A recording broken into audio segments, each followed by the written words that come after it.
माता दी दोस्तों, मैं निशा रानी आपके अपने चैनल भाव्या की आस्था पर आप सभी का स्वागत करती हूँ। माता रानी की कृपा आप और आपके परिवार पर सदैव बनी रहे। आज की वीडियो में हम जानेंगे कि हरियाली तीज कब है और हरियाली तीज के दिन हमें क्या क्या कार्य करने चाहिए। उससे पहले दोस्तों, अगर आपको मेरा वीडियो पसंद आता है तो हमारे चैनल भाव्या की आस्था को प्लीज़ सब्सक्राइब कर लीजिएगा, बेल आइकन को प्रेस कर दीजिएगा, जिससे कि मेरी आने वाली वीडियो की नई नोटिफिकेशन आपके पास सबसे पहले पहुंच सके। तो हरियाली तीज का व्रत तो सावन महीने में रखा जाता है और हरितालिका तीज का व्रत भादो महीने में रखा जाता है। हरियाली तीज का व्रत सावन मास के शुक्ल पक्ष की तृतीया को मनाया जाता है। ये त्योहार भगवान शिव और माता पार्वती को समर्पित है। इस दिन महिलाएं 16 श्रृंगार करके अपने पति की लंबी आयु के लिए, खुशहाल जीवन के लिए, सुख समृद्धि के लिए, अपने अखंड सौभाग्य की कामना के लिए भगवान शिव और माता पार्वती की विशेष रूप से पूजा आराधना करके व्रत धारण करती हैं। हरियाली तीज का व्रत सुहागिन महिलाएं ही नहीं बल्कि कुंवारी कन्याएं भी करती हैं। देखिए दोस्तों, हरियाली तीज का व्रत सब जगहों पर तो नहीं किया जाता। कुछ स्थानों पर तो ऐसे ही श्रृंगार करके पूजा की जाती है और कुछ स्थानों पर व्रत धारण किया जाता है। अब आप अपना देख लीजिए कि आपके क्षेत्र में कैसी परंपरा चली आ रही है। जैसा आपके क्षेत्र में होता है आपको वैसा ही करना चाहिए। सावन मास में आने वाली हरियाली तीज का बहुत ही महत्वपूर्ण माना जाता है यह त्योहार। इस विषय में एक पौराणिक कथा है। पौराणिक कथाओं के अनुसार माना जाता है कि भगवान शिव और माता पार्वती का इसी दिन पुनर्मिलन हुआ था। माता पार्वती ने भगवान शिव को पति रूप में पाने के लिए वर्षों तक कठोर तपस्या की थी और उसकी भक्ति से प्रसन्न होकर भगवान शिव ने माता को अपनी अर्धांगिनी के रूप में स्वीकार किया था। तो दोस्तों, इसीलिए यह दिन भगवान शिव और माता पार्वती के पुनर्मिलन के रूप में मनाया जाता है। और ऐसा भी कहा जाता है कि सबसे पहले हरियाली तीज माता पार्वती, जो कि हिमालय की पुत्री भी थी, उन्होंने ही किया था।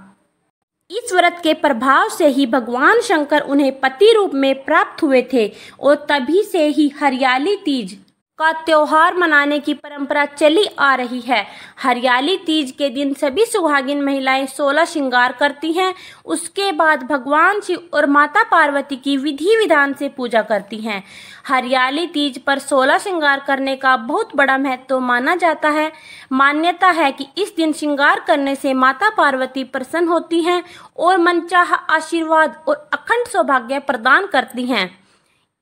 इसीलिए महिलाएं इस दिन अखंड सौभाग्य की प्राप्ति के लिए ही 16 श्रृंगार करती हैं।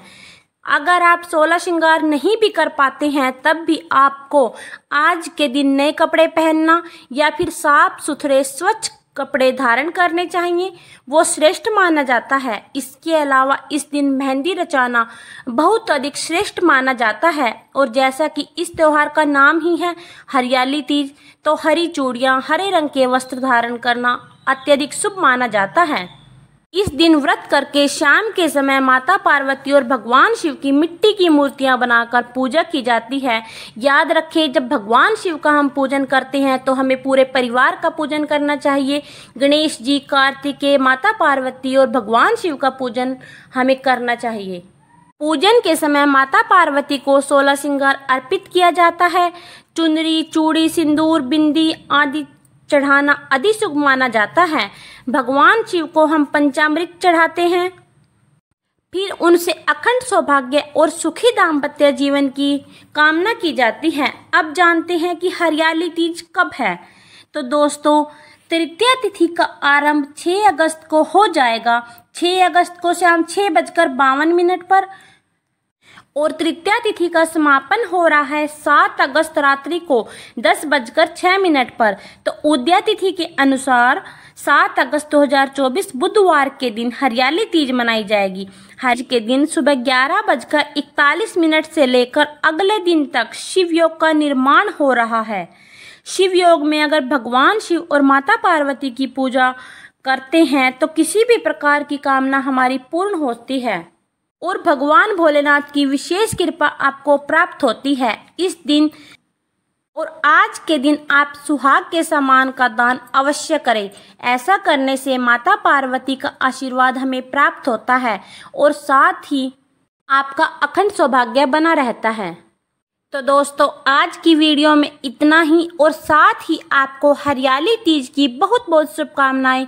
माता पार्वती आप सभी के अखंड सौभाग्य को बनाए रखे। फिर मिलेंगे एक नई वीडियो के साथ, तब तक के लिए नमस्कार, जय माता दी।